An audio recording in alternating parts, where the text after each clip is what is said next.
Coucou, j'espère que vous allez bien, j'espère que vos fêtes de fin d'année se passent bien, c'est pas encore terminé, bientôt le réveillon, ce dernier jour de 2024, beaucoup l'attendaient avec ces derniers mois qui ont été relativement éprouvants et fatigants, surtout pas forcément physiquement mais fatigants émotionnellement parlant et psychologiquement parlant.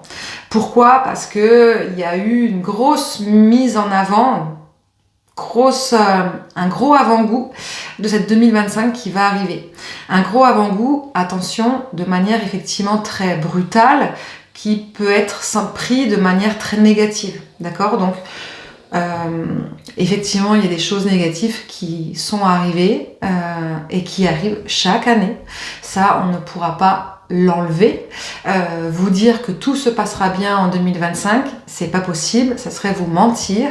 Pour le coup, il y aura forcément des moments négatifs, des moments positifs. Des moments négatifs qui vont différer selon les personnes, selon les domaines. Et d'autres de manière plus positive, pareil, qui vont différer selon les personnes. Mais chaque année, c'est pareil. C'est toujours comme ça.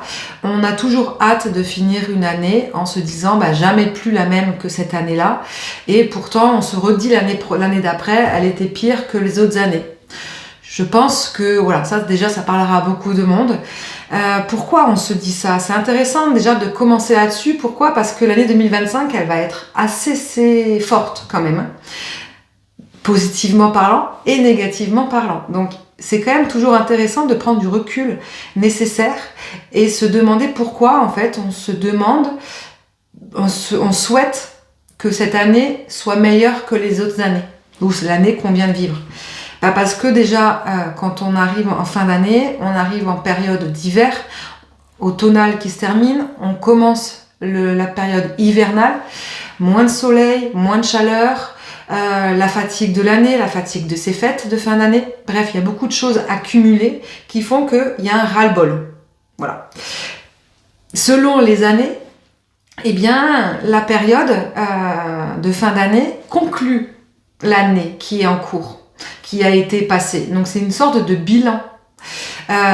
Et généralement, en tant qu'humain, on va souvent plus retenir un bilan négatif qu'un bilan positif.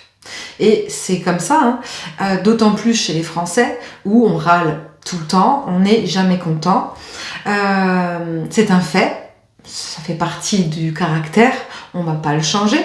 Mais par contre, c'est quand même relativement intéressant aussi de pointer du doigt ce qui a été positif. D'accord ? Parce qu'il n'y a pas que des choses négatives. Alors oui, il y a eu cette année beaucoup de divorces, il y a eu beaucoup de séparations, il y a eu beaucoup de choses, de situations qui ont pris fin.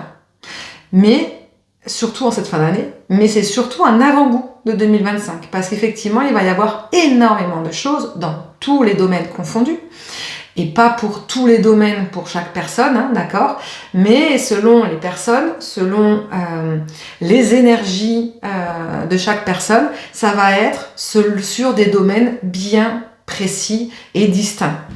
Mais dans tous les cas, ça a déjà commencé. Mais ça peut être pris de manière négative, oui, parce que ça remue. Le changement fait peur, même si c'est des choses qu'on a décidées. Une séparation qu'on a actée soi-même peut remuer dans tous les sens du terme, et encore plus si effectivement c'est une séparation que l'on n'a pas décidée soi mais qu'on nous l'a imposée.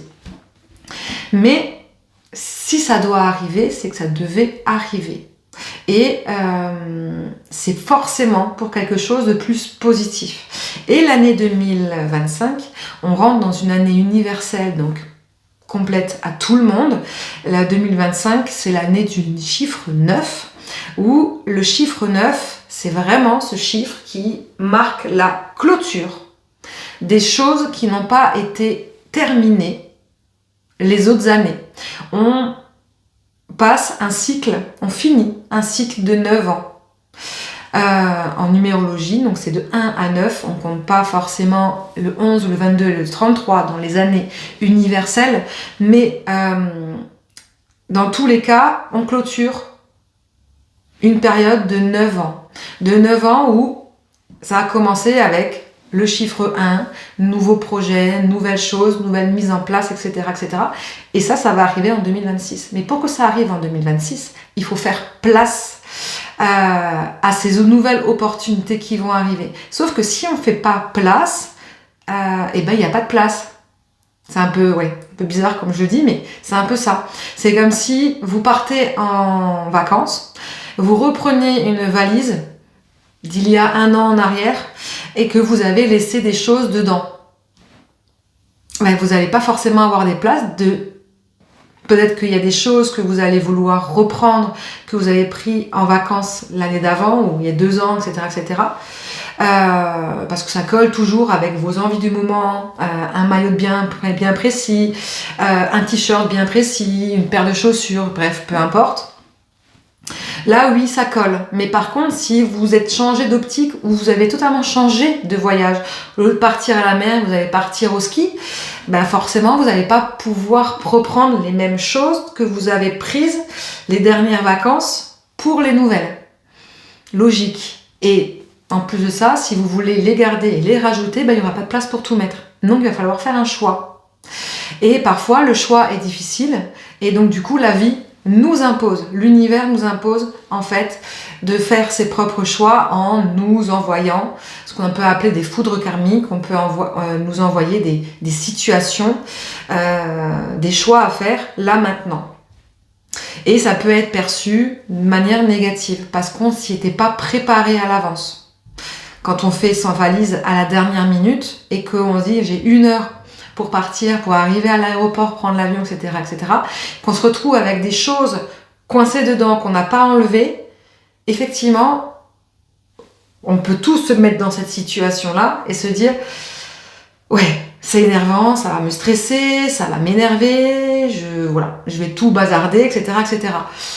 Eh bien, c'est exactement la même chose qui se passe dans les énergies actuelles, en fait. Et donc, du coup, on prépare, en fait, pour l'année 2025. Donc, c'était un avant-goût. Au lieu de prendre tout dans la figure, on va dire, une année, eh bien, on a commencé à vous préparer psychologiquement pour l'année qui va suivre. Donc, une année de changement. Effectivement, de préparation, changement. Un bilan. Qu'est-ce que je veux plus dans ma vie? Qu'est-ce que je veux garder? Peser le pour et le contre, etc., etc. Une année aussi en chiffre 9 où ça va être une année d'introspection, de réflexion, mais plus spirituelle. Certaines personnes vont avoir un éveil spirituel, d'autres vont avoir un nouvel éveil spirituel, un approfondissement d'un éveil spirituel qui a déjà été fait,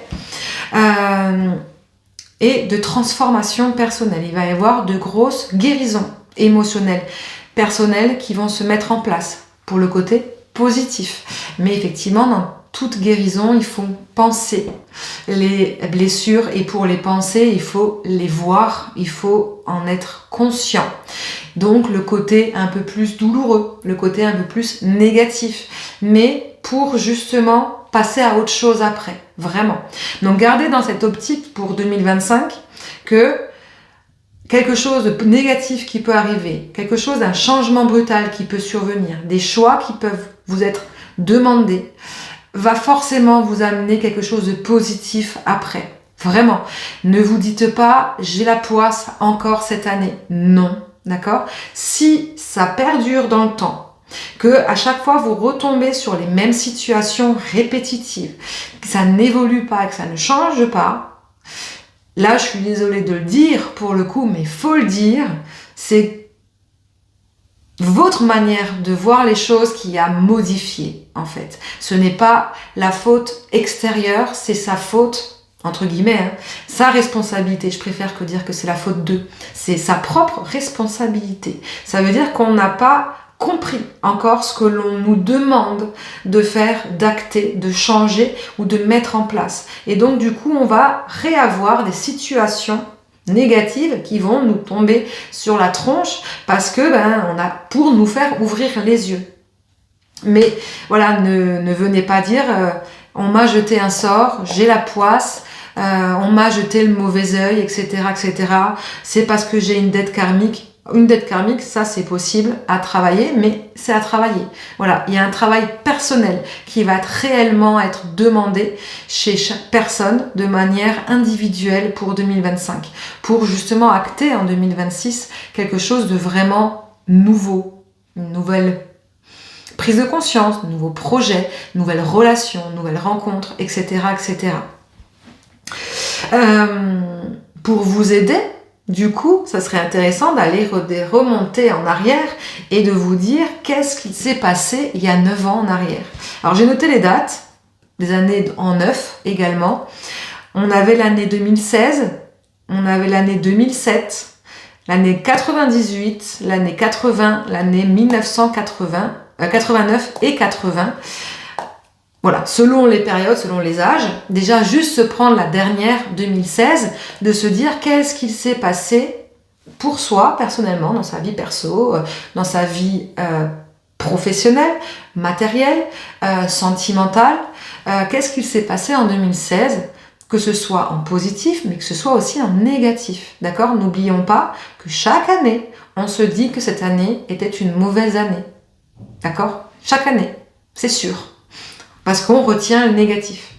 Mais il y a forcément, voilà, avec le recul, c'est intéressant de se dire, ah bah oui, mais effectivement, il s'est passé ça en 2016, et ben du coup, ça m'a amené ça aujourd'hui, en positif.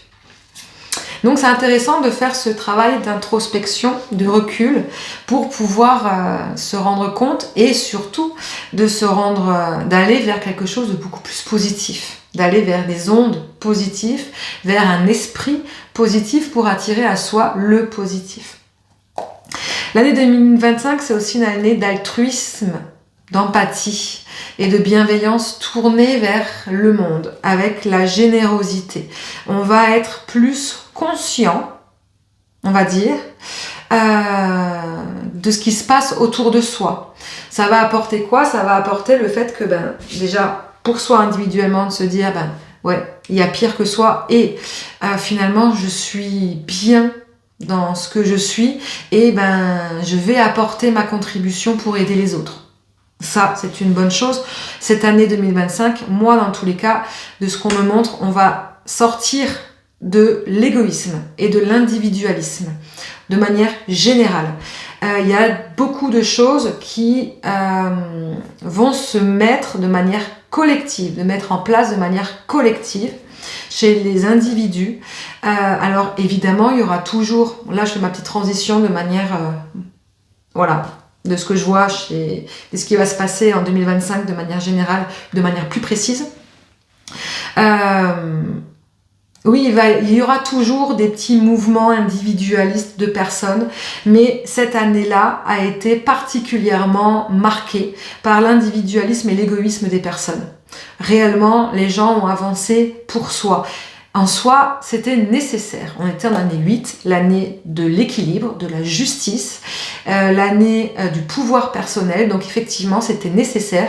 Chacun devait retrouver sa propre puissance personnelle et cela pouvait effectivement impacter les autres. Que ce soit au niveau liberté, que ça a pu être aussi au niveau des énergies. Beaucoup de personnes ont pu prendre le dessus sur d'autres personnes. Ça s'est rééquilibré, il y a eu un effet yo-yo par rapport à ça.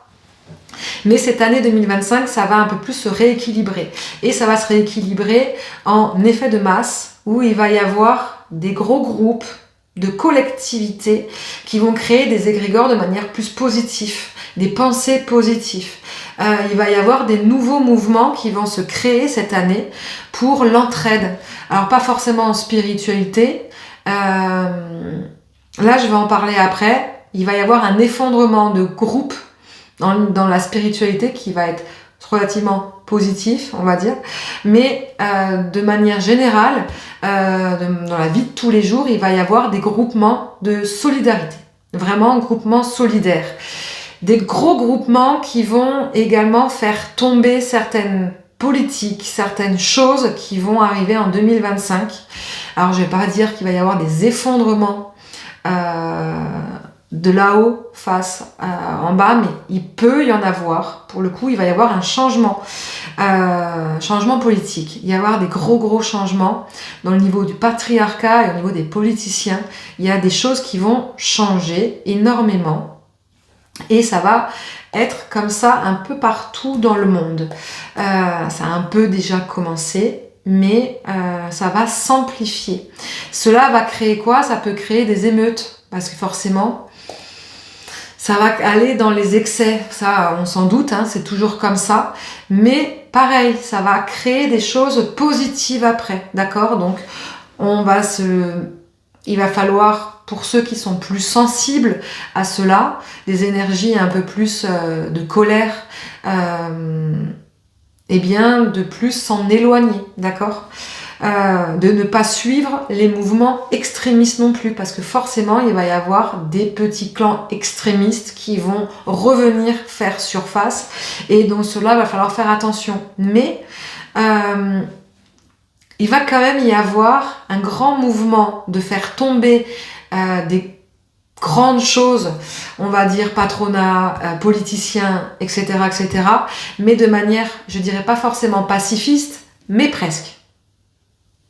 Presque. En tout cas, il va y avoir une volonté de. Donc voilà. Qu'est-ce que je voulais dire de plus par rapport aux énergies générales? Oh, c'est déjà pas mal, je pense. Ouais, c'est pas mal. Ouais, c'est pas mal. De manière un peu plus individuelle, cette année, ceux qui vont être le plus impactés, ce sont ceux qui vont être en année personnelle neuve. Forcément. Comment on calcule son année personnelle? Vous prenez votre date de naissance, le jour, le mois, que vous additionnez non pas à l'année de votre naissance, mais à l'année 2025.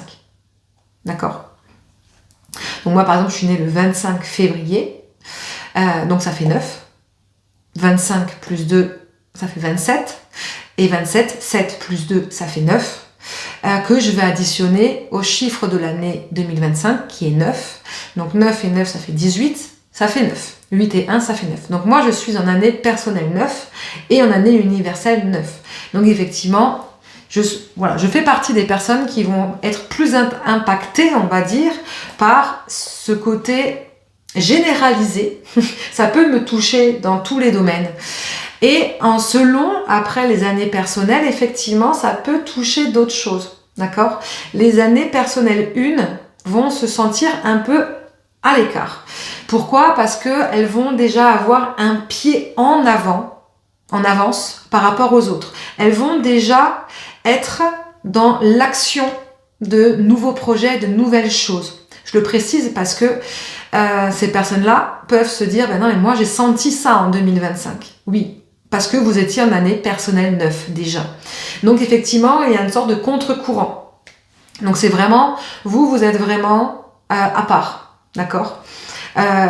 Et les années personnelles 1 peuvent être attribuées, le chiffre 1 est souvent attribué au signe astrologique des béliers.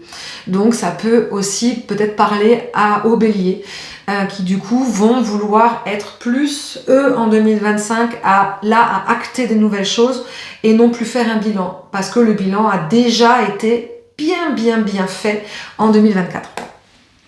Pour ceux qui vont être en année personnelle 2, vous allez être réellement tourné vers ce côté altruisme et bienveillance.